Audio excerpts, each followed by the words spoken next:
Welcome to Uptown Chats, a podcast where we share stories about environmental justice by and for everyday people. I'm your co-host, Jaron. And I'm your other co-host, Lonnie. And today, we have a bit of a lighter episode for you. We've covered some heavy topics so far this year, like the EPA rollbacks, challenges to New York's climate law, among other things. So we thought it would be nice to take a step back from current events and explore how climate and environmental justice show up in pop culture. So a little bit of a fun episode, if you will. And to help us do that, we have a special guest. Kiana Michaan is here with us, a longtime member of We Act and host of her own podcast, Climate with Kiana. So welcome, Kiana. Thank you so much for having me, LJ and Jaron. It's such a pleasure to be here. I love We Act. We Act has been instrumental in my life and career, and a longtime fan of the pod. So a pleasure to be here. We're super happy that you're here, Kiana. We're excited to jump into a really good conversation about climate, environmental justice, pop culture. But before we get into that conversation, Lonnie, can you share We Act's mission? Yes. We Act's mission is to build healthy communities by ensuring that people of color and low-income residents participate meaningfully in the creation of sound and fair environmental health and protection policies and practices. All right. Thank you, Lonnie. So as we mentioned, our conversation today will be about how climate and environmental justice show up in pop culture. I think each of us did a little bit of homework and consumed some different media to get our creative juices flowing. But before we get into the details, I feel like it's always nice to start at kind of a higher level. So maybe a good place to start, we can maybe try to unpack how often do you feel like climate change and environmental justice get referenced in the media and in various forms of pop culture from your perspective, or maybe somewhere else. Kiana, you're the guest. I know you have your own podcast, so let us know if there's somewhere else that you want to start this conversation. Yeah, I think I'd love to start just sharing a little bit about my connection to We Act and a little bit more about my work, and then we can dive in some more and talk about storytelling and joy and media and environmental justice and how that impacts us and shapes this work. So yes, I'm Kiana. I also go by Kiki, and I do climate storytelling work, and I work in solar. And I think I'm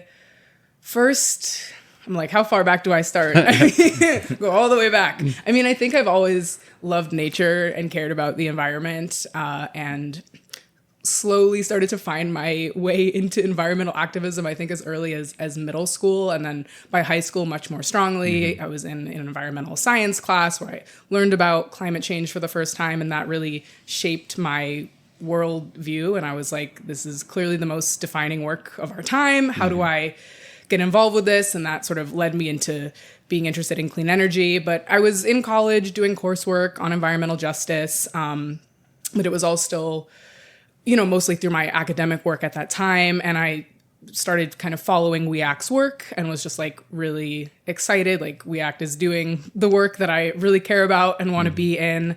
And I went to an event. Cecil was speaking on a panel. I met Cecil. I was like, I've been following We Act's work. I want to get involved. And he was like, come by to the office. And I did, and just kind of started interning immediately. Wow. Yeah. And that tracks. It's a very We Act story. And I just think that We Act immediately felt like a family. I'm born and raised in New York City, in Lower Manhattan, so not in Northern Manhattan, but always spent a fair amount of time in the area as a New York City kid growing up. So I just immediately loved the community energy and the way We Act brings community together, and everyone was so welcoming. And I learned so much in my time here and have so many wonderful memories with Cecil too that I'm very, very grateful for. And that was also kind of the start of my solar work. We Act was just launching Solar Uptown Now at the time, so I was very involved in that.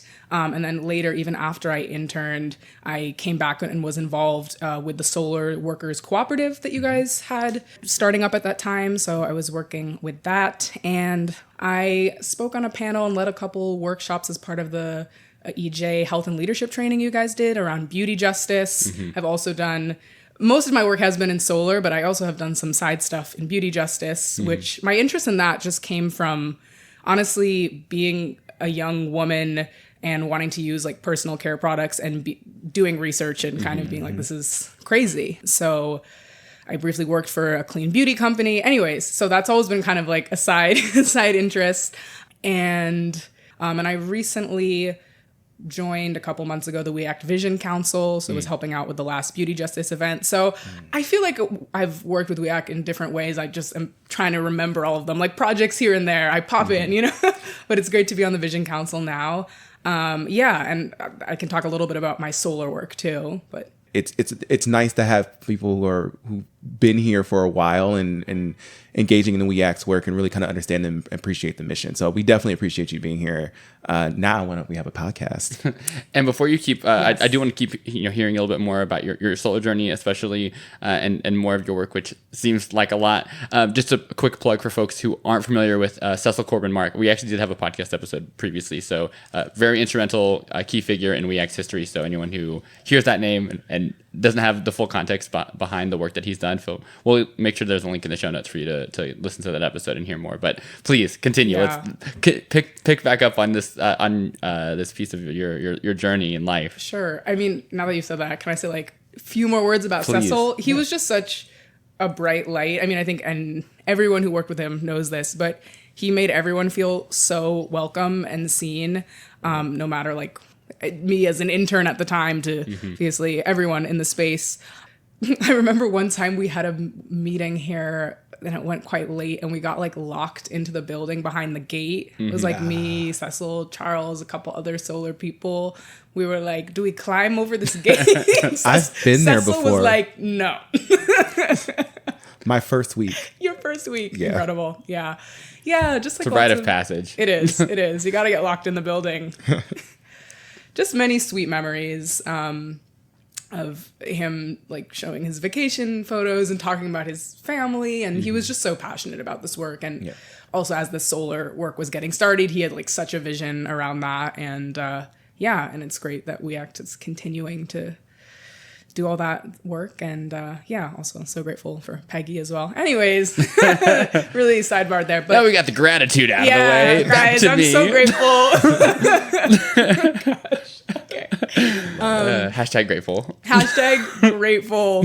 It's part of your journey. It's part of the start. Now you're going to talk about, how we are inspiring by We Act in the solar work to be in the solar work that you're in now, right? But yes, so the solar company I ended up working for first, I believe I met my boss while I was doing work with We Act because we were having meetings with so many different people in solar. And, I wanted to be kind of more on the technical side. So we kept in touch and I ended up going to work for her small solar engineering consulting firm, which was cool. It was like a Black-owned solar company.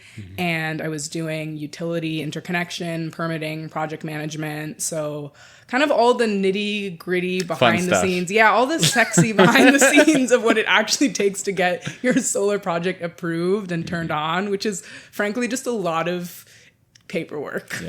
Yeah. So the unsung hero.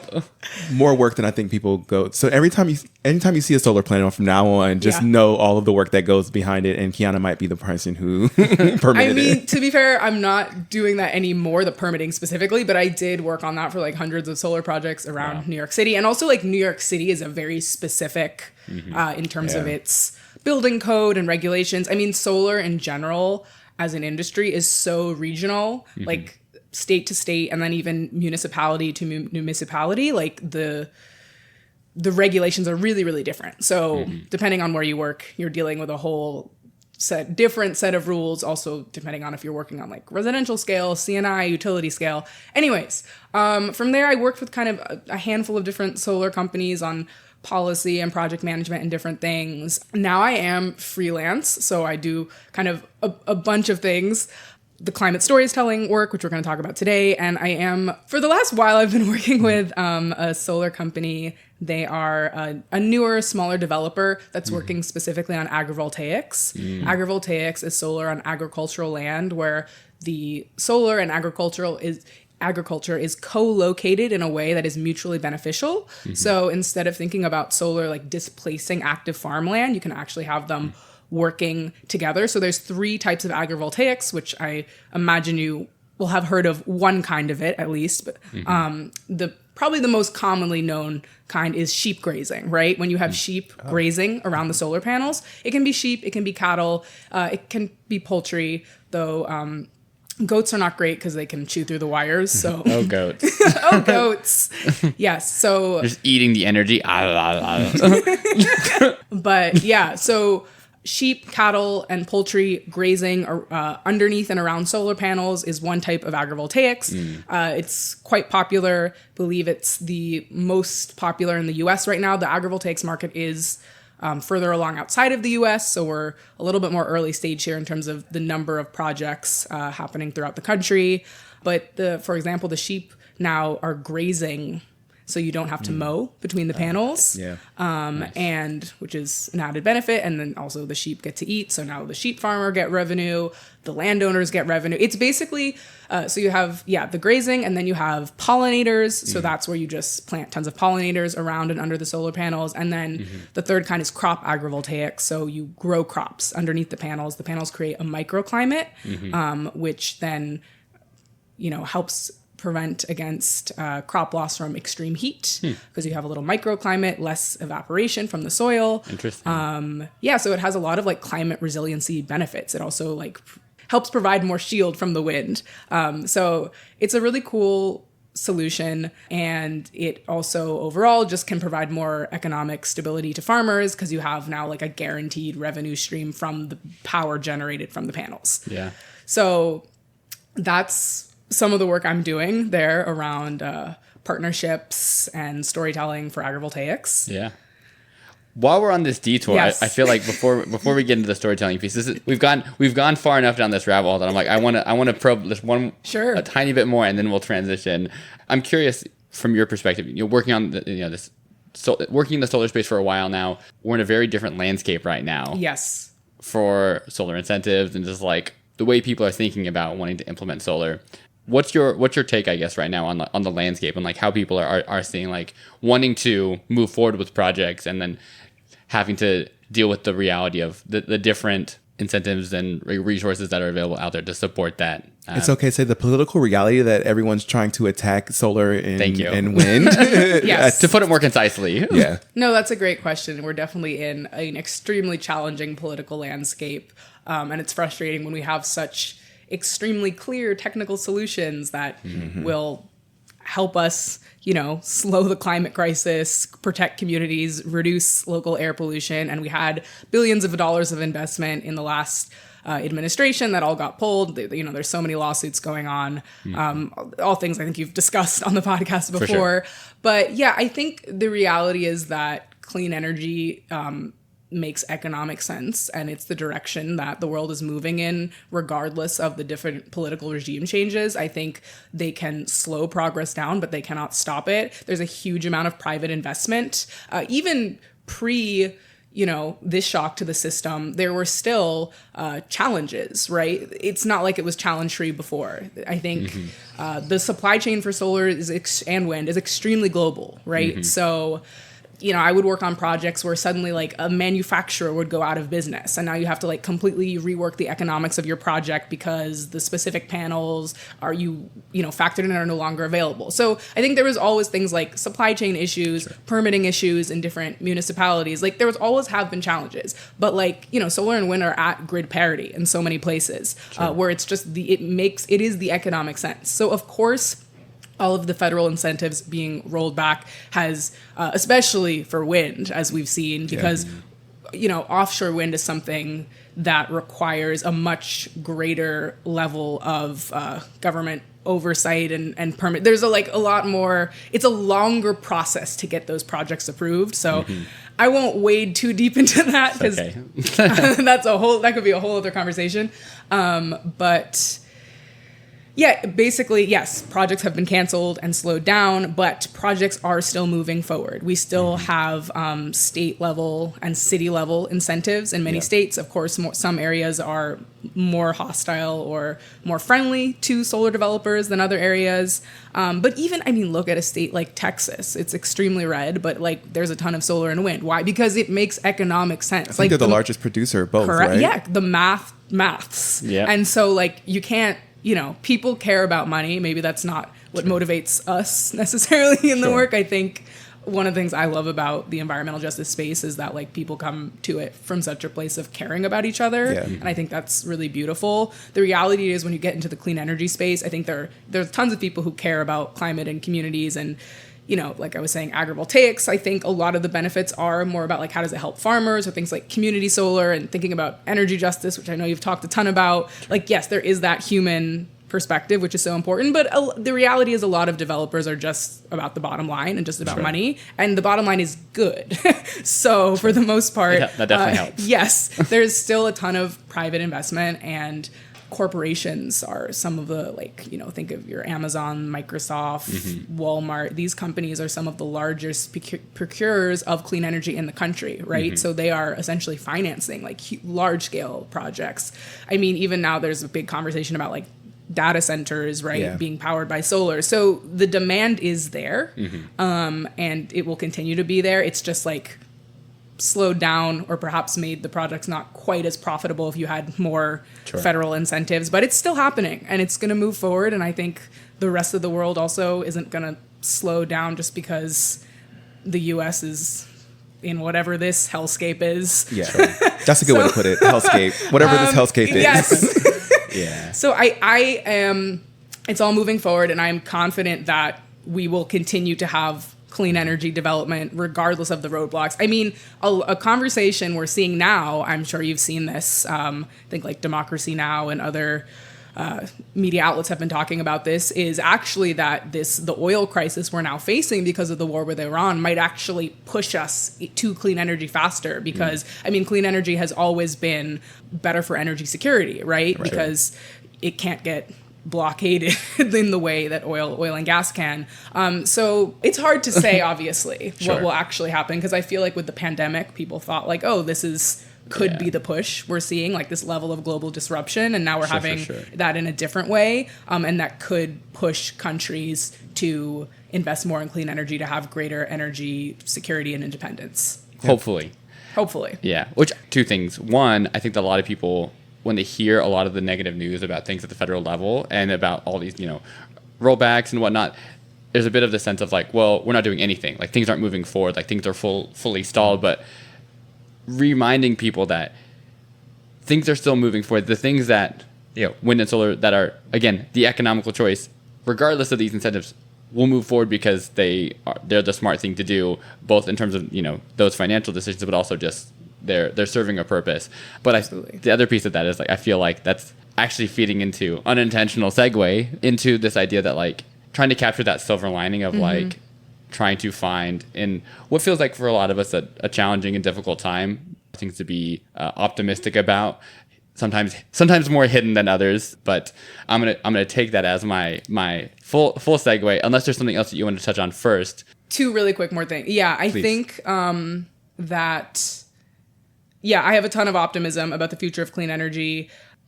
Some of the challenges that still exist are like interconnection queues.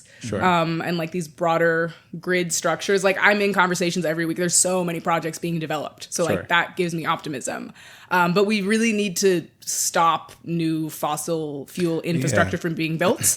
Like we need to stop all this expansion of gas infrastructure because that's like locking us into more emissions. So it's like, I'm optimistic, and it has to all be happening in tandem. And I think that's the challenge now, especially seeing with all of these data centers, these conversations, like the amount of proposed gas plants is like really alarming. So yeah, I think it's really a question of how can we both move on the solutions while also like stopping the bad stuff from happening. And that's more challenging right now, but the solutions will keep moving forward even at a slower pace. I know that we could spend all day getting into the weeds about some of these, opportunities and challenges around, clean energy technology. But I know that our original focus of the conversation is around, storytelling, thinking about how climate and environmental justice show up in pop culture and in media. So with that said, I know that we had some different examples to highlight, to touch on, but also just to kind of unpack this notion, this idea of, how we feel like climate and environmental justice gets referenced and shows up in pop culture and social media. So I don't know if you wanted to start with any of your examples, Lonnie, if you were excited to jump into some of the things that you have noticed or observed, or if you want to start somewhere else. Sure. I'll just, I guess, preface this by saying, yeah, I've always cared deeply about storytelling. I used to work with a storytelling focus climate nonprofit, a climate justice storytelling focus nonprofit a couple years ago. That was kind of my intro into that work. And then I started my podcast because I felt like I was having all these amazing conversations with friends and colleagues in the environmental space. And then I'd go and speak with friends and family not doing this work, and they wouldn't know about these topics. And I'm like, there's so much incredible stories and information to share. So that's kind of why I started my podcast. And I recently, in the last couple months, started working with the Climate Film Festival. So also learning more about the storytelling space, and I'm exploring how I can expand my storytelling. And I think there's also such a need for it around clean energy. But I know that for like We Act has collabed with Climate Film Fest. We recently had that screening on solar solutions, and you've done a couple screenings over the years. I think storytelling has always been an instrumental part of this work, and also part of both keeping people engaged and joyful and educational. And thinking back on my own journey in environmental work, I think there was tons of different stories and films and media that like shaped my environmental awareness. So I mean, the kind of running joke sometimes, like with friends or family, when I want to, like, what do we watch? I'm like, why not this depressing environmental documentary? I love learning, but it's like oftentimes these stories are so sad. I feel like you probably get outvoted a lot, don't you? Yeah, but I have also gotten people to watch a lot of depressing environmental documentaries with me over the years. I'm proud of that. You should be. Yeah, I think. I'll just start, but I remember, I don't know how old I was, but when I was young, a relative gave me as a gift, this is like pre-streaming services, probably back when I think like Netflix was just like DVD in the mail at the time, but a relative gave me like the box set of like David Attenborough Planet Earth, like the first series. Wow. And I feel like that was very meaningful to me as a kid. I mean, I think now like everyone loves nature documentaries, but it wasn't as much of a conversation at that time. You were ahead of the curve. Guys, yeah, I was so into Media luminary. No, I think just to say that, you know, you have these moments where you see something and it like changes your perspective or broadens it, and it feels foundational. And I think, we're in such a crazy moment in the world right now. And it's like, how are we sharing the stories of what's happening, and how will people look back and see the stories we're telling about what's going on? Anyways, I think there are a lot of incredible environmental stories in film and media, particularly documentaries and otherwise, but I think it is more limited when it comes to environmental justice. So I definitely want to chat about that a bit. But I'll pass it to one of you, maybe just share media that's impacted you or been important. Yeah, I think it's interesting when you talk about like kind of people's connection becomes like a documentary that is extremely it was before documentaries kind of changed in how they were. I'm thinking about like the Michael Moores and the, Sicko, and like those kind of documentaries where it kind of changed a little bit, became more shock factor than anything else, or Super Size Me, or those are the kind of things that you would watch in school. It's like, oh, this is a cool, different type of documentary.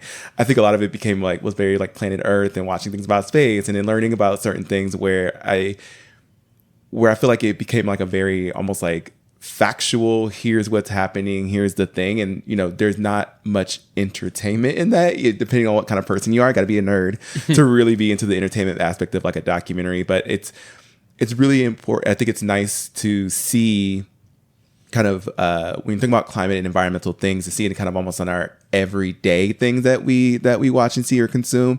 And I'm always curious about like when I just working in this space where it just pops up and you're like, that was an environmental or climate reference, or maybe whether it be small or something that's there.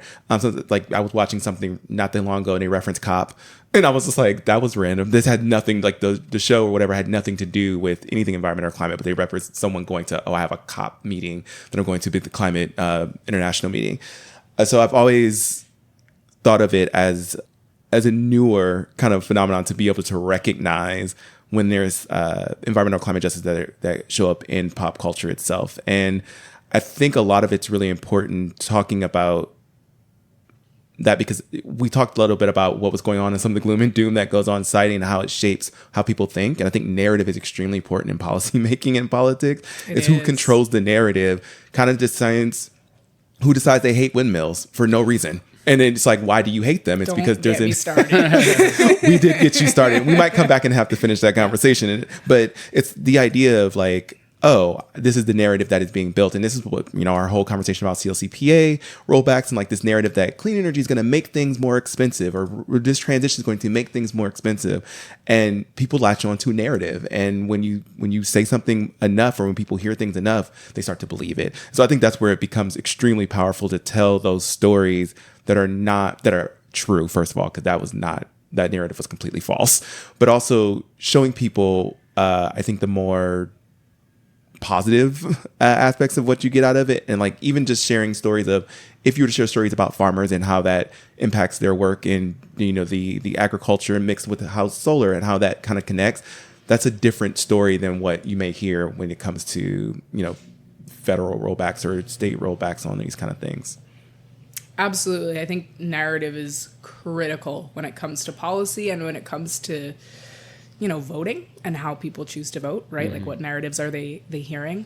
And unfortunately, the fossil fuel industry pours so much money into trying to shape the narrative. And in many ways, they are successful. Like the example of a lot of the falsehoods about wind turbines, they say, oh, like it kills so many birds.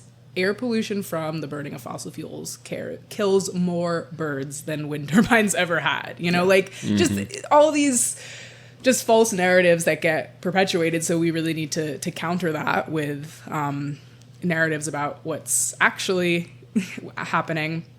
I was at actually a climate film event last night, and there was a panel, and man, I'm forgetting who said this on the panel, so I'm sorry. But someone said that if someone has a story set in current day times and climate change isn't a part of it, that's science fiction. Oh. And I was like, that's an interesting reframe. Yeah. Right? Because it's so, these are the times we're living in.